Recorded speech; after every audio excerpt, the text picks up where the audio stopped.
باللہ من الشیطان الرجیم بسم اللہ الرحمن الرحیم رب اشرح لی صدری ویسر لی امری 21 اپریل 1938 کو مفکر پاکستان شاعر مشرق ڈاکٹر علامہ محمد اقبال کا یوم وفات ہے۔ علامہ اقبال نے 1930 کے مسلم لیگ کے سالانہ اجلاس میں مسلمانوں کے لیے ایک الگ وطن کا تصور پیش کیا۔ آپ نے مسلمانوں کو اپنی شاعری کے ذریعے آزادی کا جذبہ پیدا کیا اور ان کے اندر خودداری پیدا کی۔ آپ کی شاعری کے مختلف پہلو ہیں، لیکن آج کے سیشن میں جس پہلو کو میں آپ کے سامنے بیان کروں گا وہ ہے علامہ اقبال کا عشق رسول۔ توجہ کیجیے گا۔ علامہ اقبال کی زندگی کے وہ گوشے جن پر سب سے زیادہ بات کی گئی، لکھا گیا اور کہا گیا، ان میں سر فہرست ڈاکٹر علامہ محمد اقبال کی سرور کونین، محبوب کبریا، آقائے نامدار، سرکار دو جہاں محمد مصطفیٰ صلی اللہ علیہ وآلہ وسلم سے محبت، عشق اور مائلانہ عقیدت ہے۔ اسی عشق نے ان کو وہ معراج عطا کی جس کی تمنا ہر مسلمان کے دل میں ہے۔ علامہ محمد اقبال کی عقیدت کا یہ عالم ہے کہ جب نبی کریم صلی اللہ علیہ وآلہ وسلم کا نام سنتے تو آنکھیں بھر آتی۔ آپ کے کلام کا حاصل ہی حب رسول صلی اللہ علیہ وآلہ وسلم ہے۔ آپ نے ساری زندگی جو عشق رسول کیا اس کو اپنے کلام نے سمو دیا۔ آپ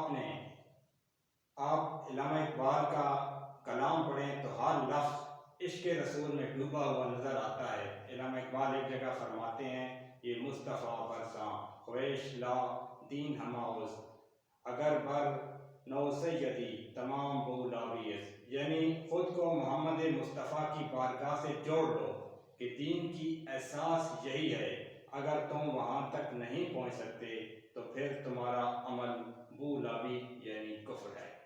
ایک مرتبہ کسی نے ڈاکٹر علامہ محمد اقبال سے پوچھا کہ آپ نے جو اس قدر سوچ کے ساتھ کلام لکھا ہے، جو ایک طرف مدحت رسول سے بھرا ہوا ہے اور دوسری طرف فلسفیانہ کمال کا نقطۂ عروج ہے، تو یہ دو انتہائیں آپ کو کیسے نصیب ہوئیں؟ تو ڈاکٹر علامہ محمد اقبال نے جواب دیا کہ میں نے درود شریف کثرت سے پڑھتا ہوں، مجھے جو نصیب ہوا ہے وہ اسی درود شریف کے صدقے میں ملا ہے۔ ڈاکٹر علامہ محمد اقبال کی ساری شاعری قرآن کی فلسفیانہ تفسیر ہے۔ جیسے قرآن حضور پاک صلی اللہ علیہ وسلم پر نازل ہوا تھا، اسی طرح کلام اقبال بھی سیرت طیبہ کا طواف کرتا ہوا نظر آتا ہے۔ ڈاکٹر علامہ محمد اقبال کے شعر سے ان کی دلی کیفیات اور مخفی کیفیات کا بخوبی اندازہ لگا سکتے ہیں کہ ڈاکٹر علامہ محمد اقبال ایک جگہ فرماتے ہیں، تو غنی از ہر دو عالم من فقیر، روز محشر عذر ہائے من پذیر، یا اگر بینی حسابم ناگزیر از نگاہ مصطفیٰ پنہا باگیر، یعنی دو جہانوں سے تو بے نیاز ہے اللہ اور میں ایک سوالی ہوں، روز قیامت میری ایک دعا قبول کر لینا، اگر میرا حساب نامہ دیکھنا بڑا ہی ضروری ہے تو از رائے کرم حضور پاک صلی اللہ علیہ وسلم کی نگاہوں سے اوجھل رکھنا۔ ڈاکٹر علامہ محمد اقبال ایک بہت بڑے فلسفی تھے، مفکر تھے، شاعر تھے، ادیب تھے، حکیم الامت تھے، ترجمان حقیقت تھے، لیکن میری نظر میں سب حیثیتوں پر بالا ان کی یہ حیثیت ہے کہ وہ عاشق رسول تھے۔ ان کے کلام کا مرکز ان کی زندگی کا مقصد، ان کے پیغام کا محور، ان کی دعوت کا منشا اور صرف حب رسول تھا۔ علامہ اقبال کی شاعری پیغام، دعوت اور زندگی کا اگر ایک شعر میں خلاصہ کرنا مقصود ہو تو بلا تامل ان کا یہ شعر پیش کیا جا سکتا ہے کہ کی محمد سے وفاتو نے تو ہم تیرے ہیں، یہ جہاں چیز ہے کیا لوح و قلم تیرے ہیں۔ ڈاکٹر علامہ محمد اقبال عشق رسول میں اخلاص کے بڑے اعلیٰ درجے پر فائز تھے۔ وہ حضور پاک صلی اللہ علیہ وسلم سے عملی عشق کے قائل تھے۔ محض نعرے لگانا اور عملی زندگی میں حضور پاک صلی اللہ علیہ وسلم کے بتائے ہوئے طریقوں سے ہٹ کر زندگی گزارنا علامہ اقبال کے نزدیک منافقوں کا عشق ہے۔ علامہ اقبال کے نزدیک عشق رسول یہ ہے کہ عشق میں کبیر کہ اے محکوم حیر سینتو ان از بستان ماند تیر، یعنی عشق رسول مجھے یہ کہتا ہے کہ اے حیر کے محکوم تیرا سینہ تو بتوں کی وجہ سے بت خانہ بنا ہوا ہے۔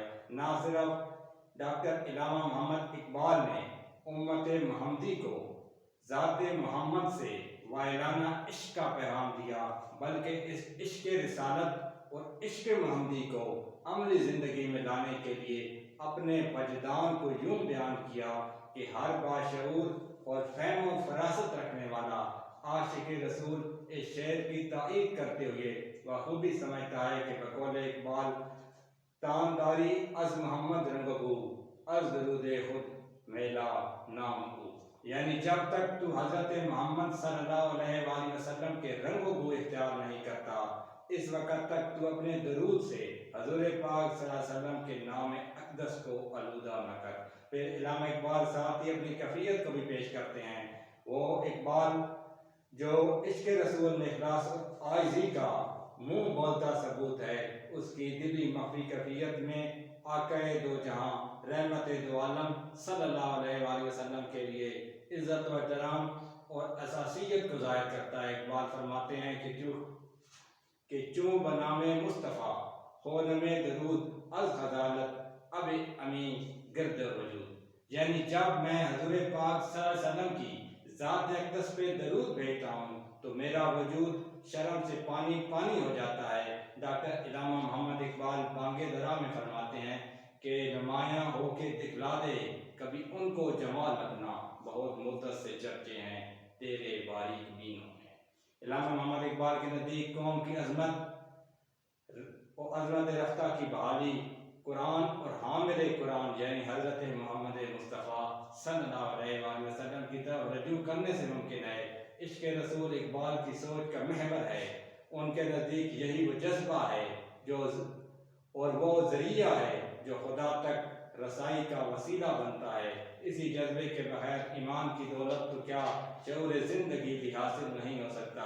علامہ اقبال فرماتے ہیں نگاہ عشق مستی میں وہی اول وہی آخر، وہی قرآن وہی فرقان وہی یاسین وہی طٰہٰ، یعنی اللہ تعالیٰ صرف اسی کی طرف متوجہ ہوتے ہیں جو اس کے محبوب کا قرب حاصل کرنے میں کامیاب ہو جاتا ہے۔ سرور دو عالم سے جو محبت بڑھا لیتا ہے پھر ہر چیز اس کی ہو جاتی ہے۔